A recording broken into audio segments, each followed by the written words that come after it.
Toyota Grandia, no? Ha? Toyota Grandia. Hindi, ayos kami. Ayos.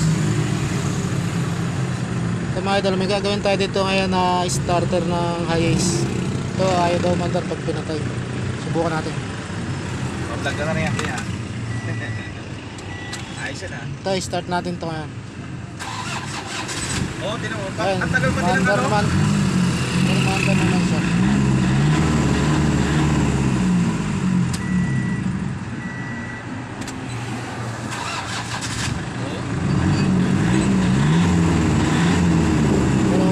Mandar naman siya. Ito talaga yun eh. Kaya mga idol, oh, walang wala siya. Kahit anong start mo, wala siya. Kaya susubukan natin ibaba yung kanyang starter. Pero check upin din muna natin para malaman natin kung talagang sigurado ang starter natin. Ito mga idol, may nakita tayo ditong relay. Testingin natin kung ito ay sa starter na. Ito wala rin.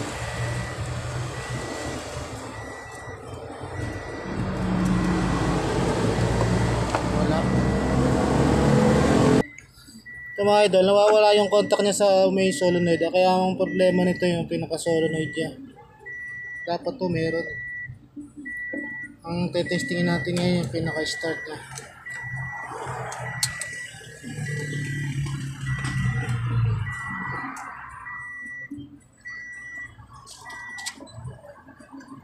Yan, meron yung start niya. Ang problema lang sa kanya, pagdating na dun sa motor ng pinaka starter, ito wala oh. Kaya babaklasin natin tong starter, titingnan natin kung anong naging problema ng kanyang starter. Wala mga idol. Kaya mga idol, ito naging problema ng kanyang starter.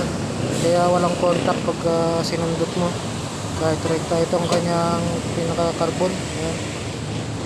Tapos yung contact point niya puro palm na ano.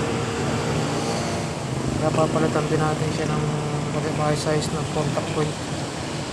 Yan ang kanyang problema mga idol. At ito po mga idol yung kanyang pinaka-common ng start, kaya lagi nawawala yan. Bumitaw na siya sa hinang, kaya ito ngayon ang hihinakan natin para bumulog siya. Kasi kahit anong start mo, lagitik lang, minsan nawawala.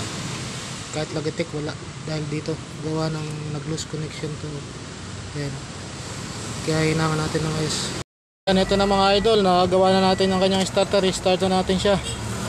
Yan siya oh. One click na mga idol oh. Ayan oh.